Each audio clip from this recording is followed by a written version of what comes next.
श्री बृहस्पति नमः।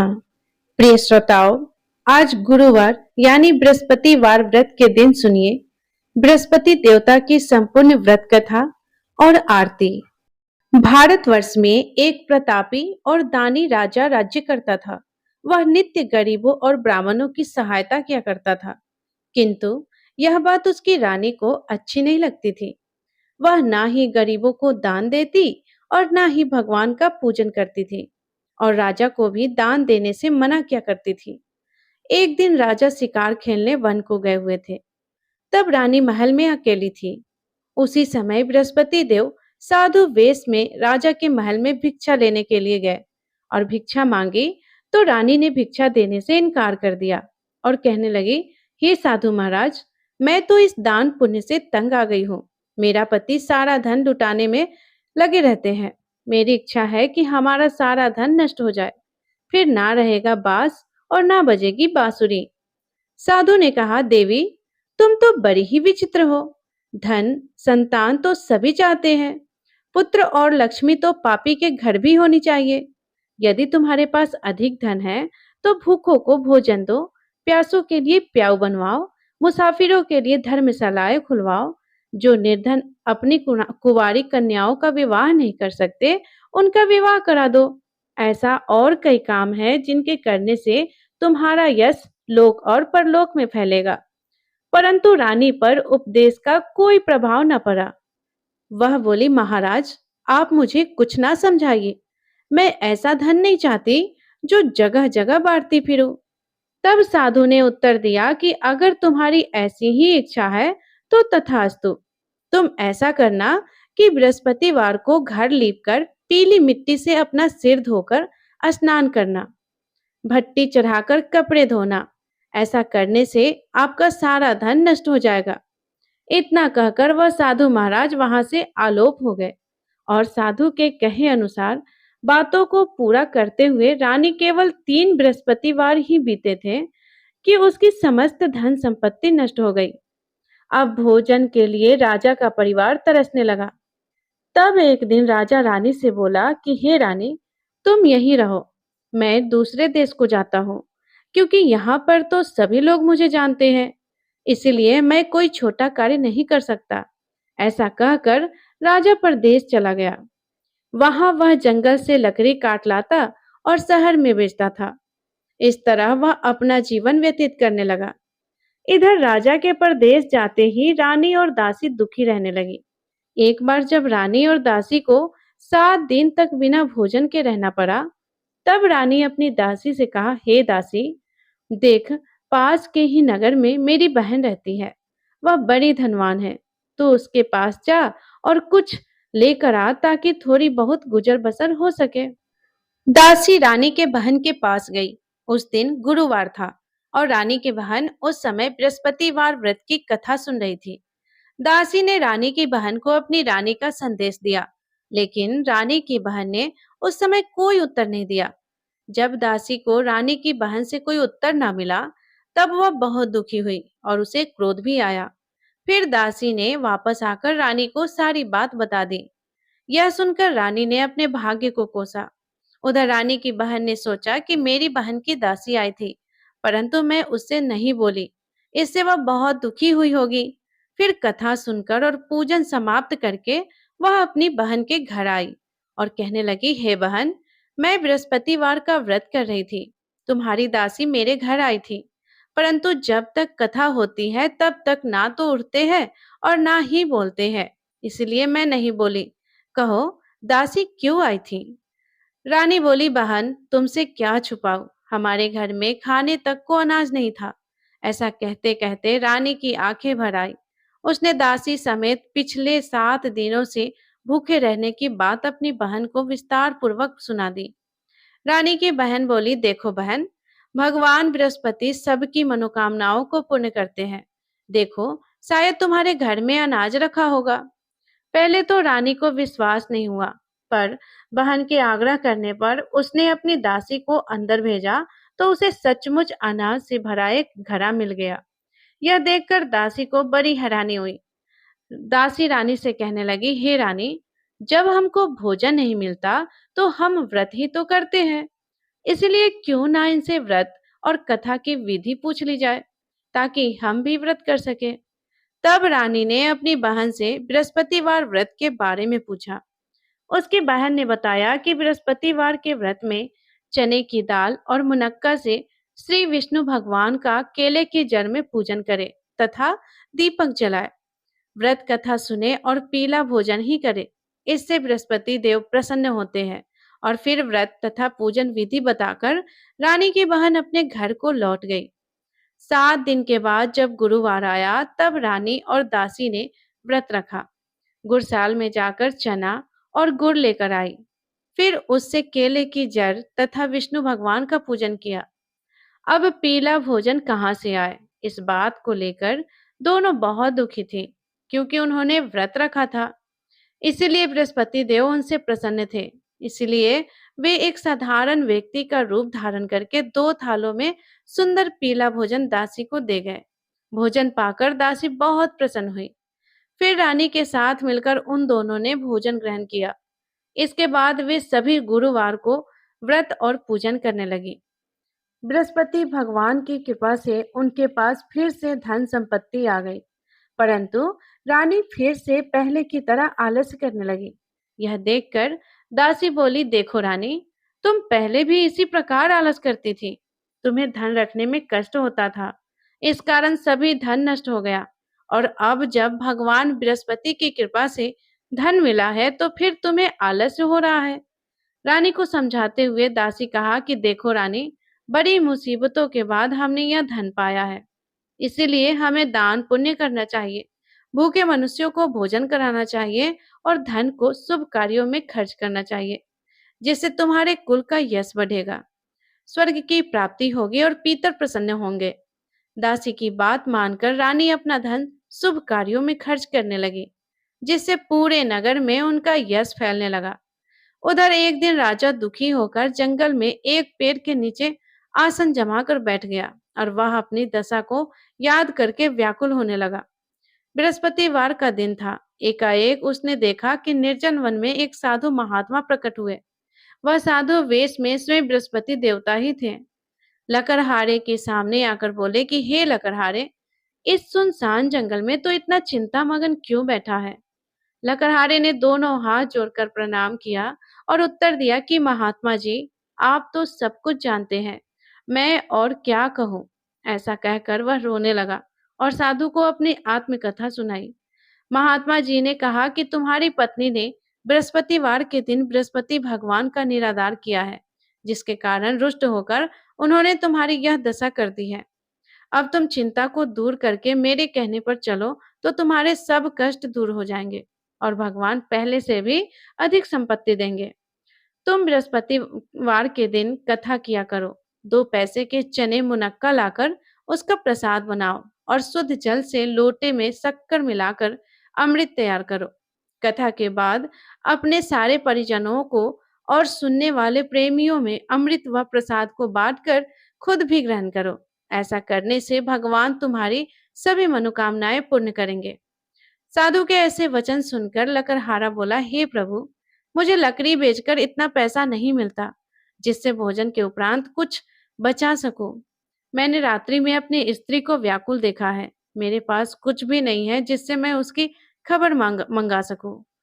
और फिर मैं बृहस्पति देव की क्या कहानी सुनो, मुझको तो कुछ भी मालूम नहीं है। साधु ने कहा, हे लकड़हारे, तुम किसी बात की चिंता मत करो। बृहस्पतिवार के दिन तुम रोजाना की तरह लकड़ियां लेकर शहर को जाओ। तुमको रोज से 2 गुना धन प्राप्त होगा, जिससे तुम भली भांति भोजन कर लोगे और बृहस्पति देव की पूजा का सामान भी आ जाएगा। बृहस्पति देव की कथा इस प्रकार है, सुनो। प्राचीन काल में एक ब्राह्मण रहता था। वह बहुत निर्धन था। उसकी कोई संतान नहीं थी। उसकी स्त्री बहुत मलिनता के साथ रहती थी। वह स्नान भी नहीं करती थी, किसी देवता का पूजन भी नहीं करती थी। इससे ब्राह्मण देवता बड़े दुखी थे। बेचारे बहुत कुछ कहते थे, किंतु उसका कोई परिणाम नहीं निकलता। भगवान की कृपा से ब्राह्मण की स्त्री के एक कन्या रूपी रतन पैदा हुआ। वह कन्या बड़ी होने पर प्रातः स्नान करके श्री विष्णु भगवान का जाप और बृहस्पतिवार का व्रत करने लगी। अपने पूजन पाठ को समाप्त करके विद्यालय जाती तो अपनी मुट्ठी में जौ भरकर ले जाती और पाठशाला के मार्ग में डालती जाती। यह जौ स्वर्ण के हो जाते तो लौटते समय उनको बीनकर घर ले आती। एक दिन वह बालिका सूप में उस सोने के जौ को फटक फटक कर साफ कर रही थी। उसके पिता ने देख लिया और कहा कि हे बेटी, सोने के जौ के लिए सोने का ही सूप होना चाहिए। दूसरे दिन बृहस्पतिवार था। इस कन्या ने व्रत रखा और बृहस्पति देव से प्रार्थना करके कहा कि हे बृहस्पति देव, मैंने आपकी पूजा अगर सच्चे मन से की है तो मेरे लिए सोने का सूप दे दो। बृहस्पति देव ने उनकी प्रार्थना स्वीकार कर ली। फिर रोजाना की तरह वह कन्या जौ फैलाती हुई जाने लगी। जब लौट कर जा रही थी तो बृहस्पति देव की कृपा से उसे सोने का सूप मिल गया।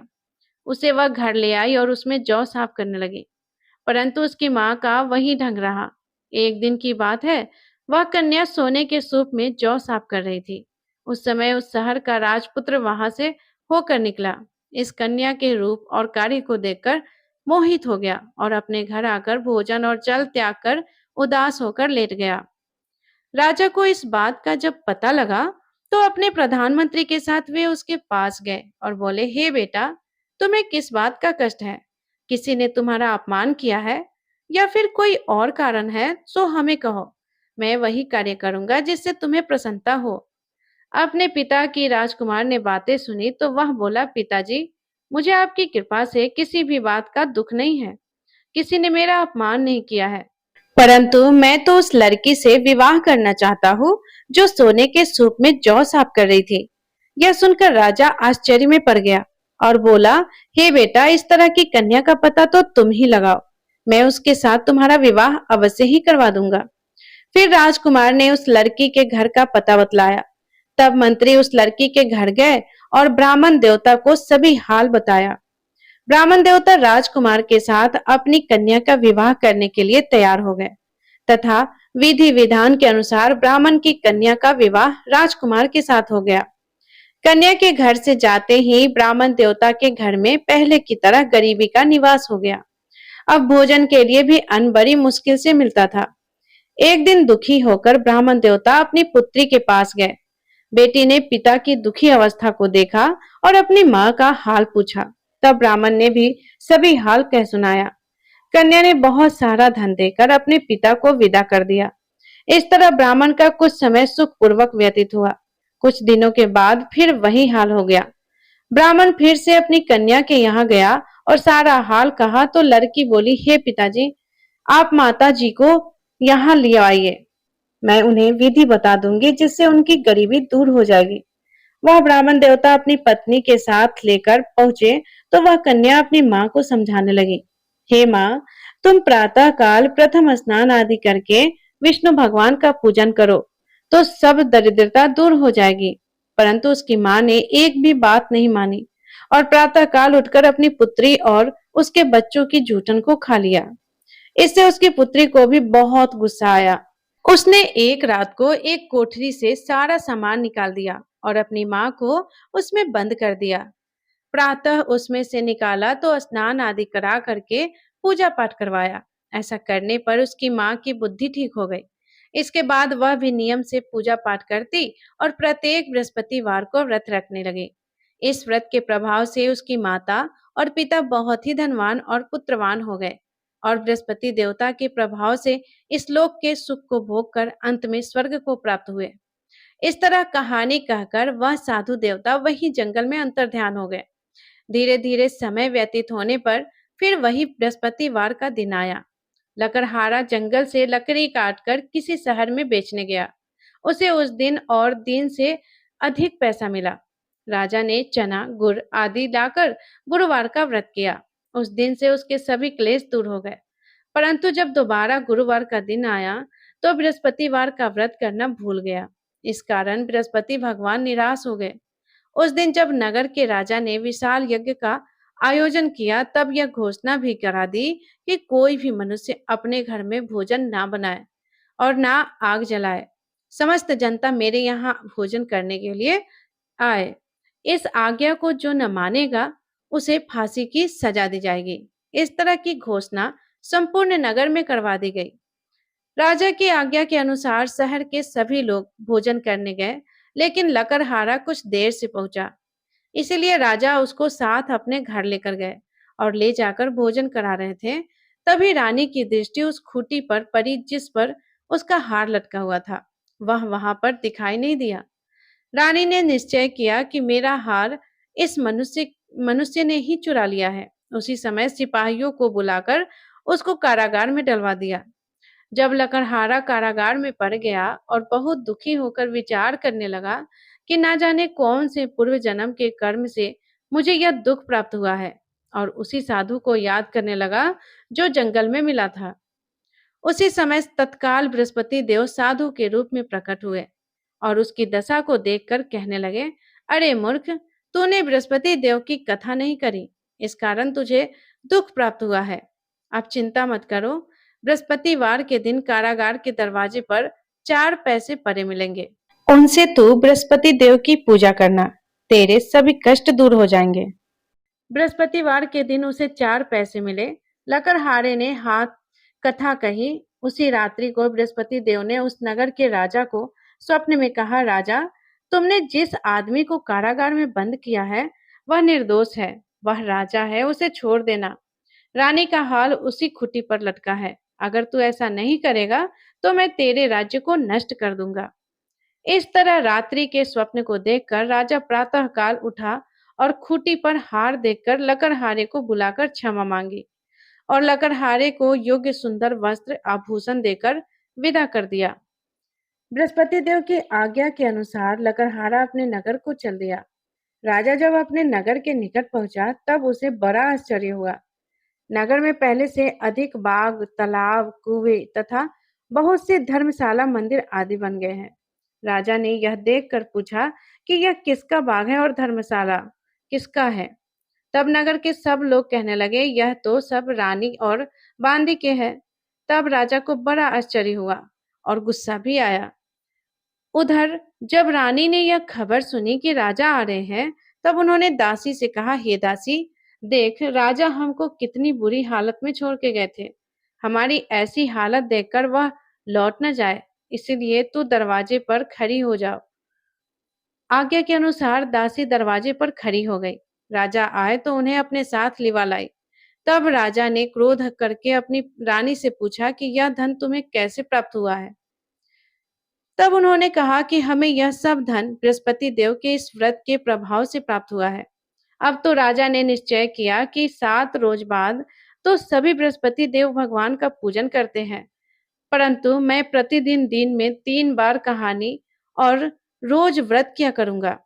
अब तो हर समय राजा के दुपट्टे में चने की दाल बंधी रहती और दिन में 3 बार कहानी कहती।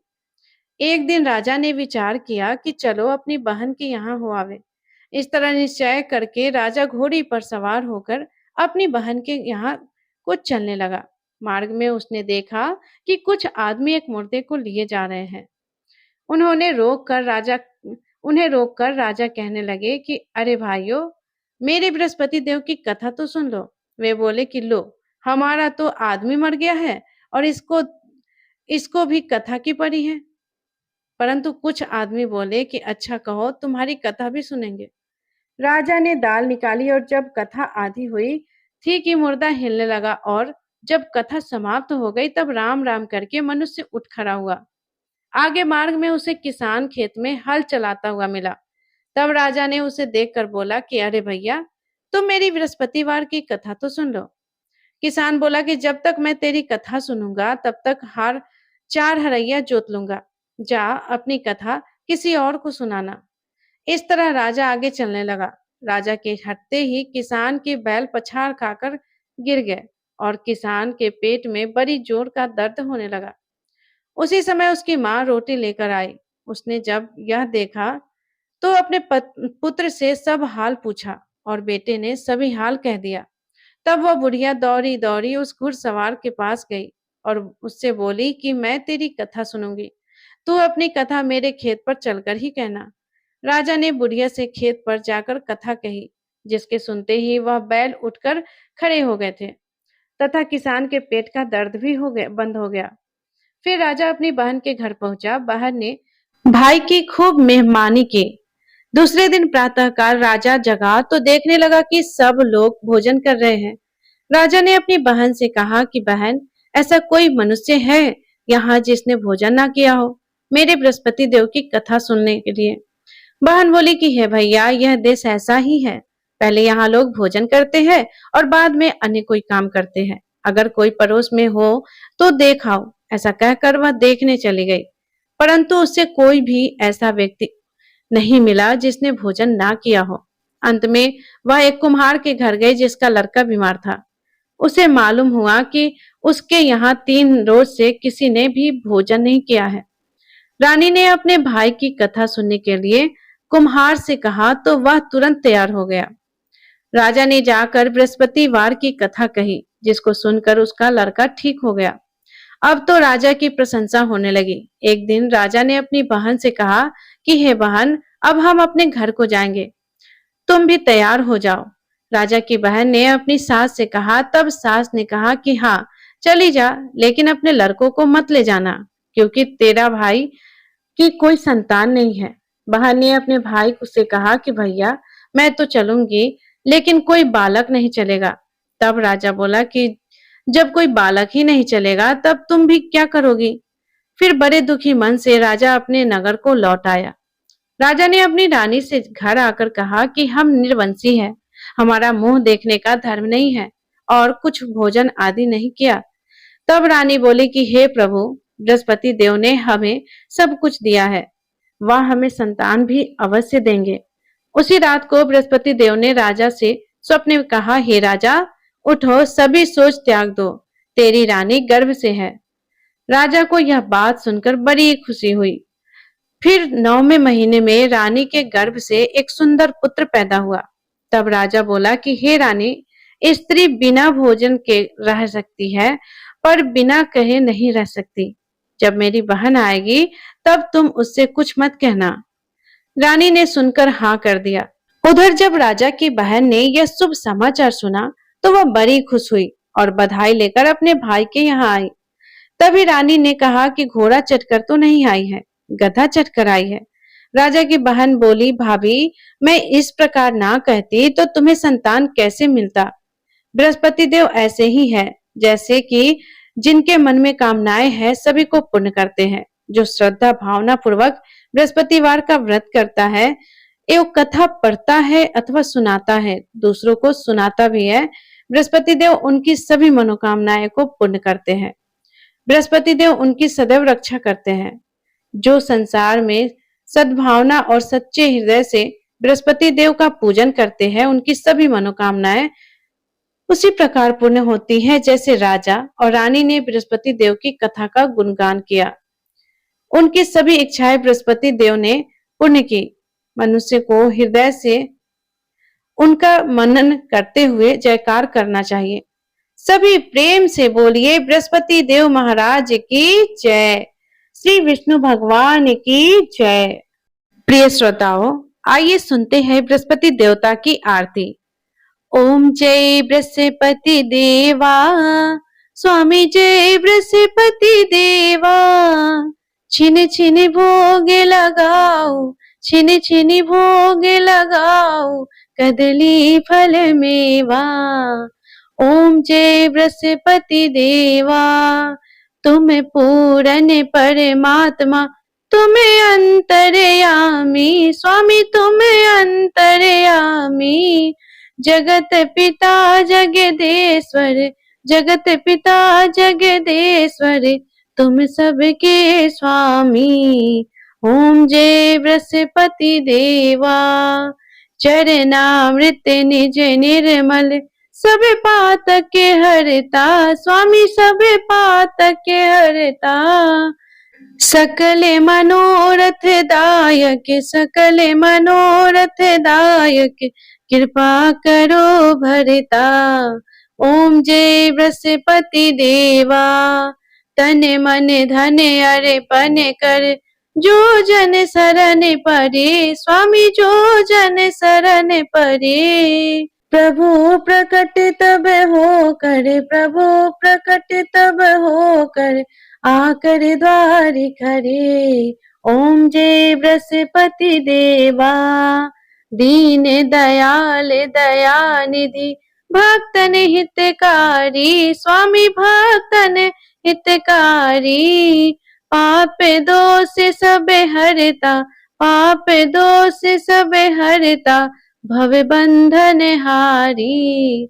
ओम जय बृहस्पति देवा, सकल मनोरथ दायक, सब संशय तारो, स्वामी सब संशय तारो। विषय विकार मिटाओ, विषय विकार मिटाओ, संतन सुखकारी। ओम जय बृहस्पति देवा, जो कोई आरती तेरी प्रेम सहित गावे, स्वामी प्रेम सहित गावे। ज्येष्ठानंद बंद सो निश्चय फल पावे। ओम जय बृहस्पति देवा, ओम जय बृहस्पति देवा, स्वामी जय बृहस्पति देवा। चिनी चिनी भोग लगाओ, कदली फल मेवा।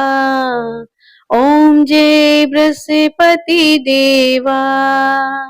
सभी प्रेम से बोलिए बृहस्पति भगवान की जय। तो प्रिय श्रोताओं, ये थी गुरुवार यानी कि बृहस्पतिवार व्रत की संपूर्ण कथा और आरती। यदि ये कथा आपको पसंद आई हो तो वीडियो को लाइक करके चैनल को सब्सक्राइब जरूर कीजिएगा और कमेंट बॉक्स में जय विष्णु भगवान अवश्य लिखिएगा। धन्यवाद। राधे राधे। जय श्री कृष्णा।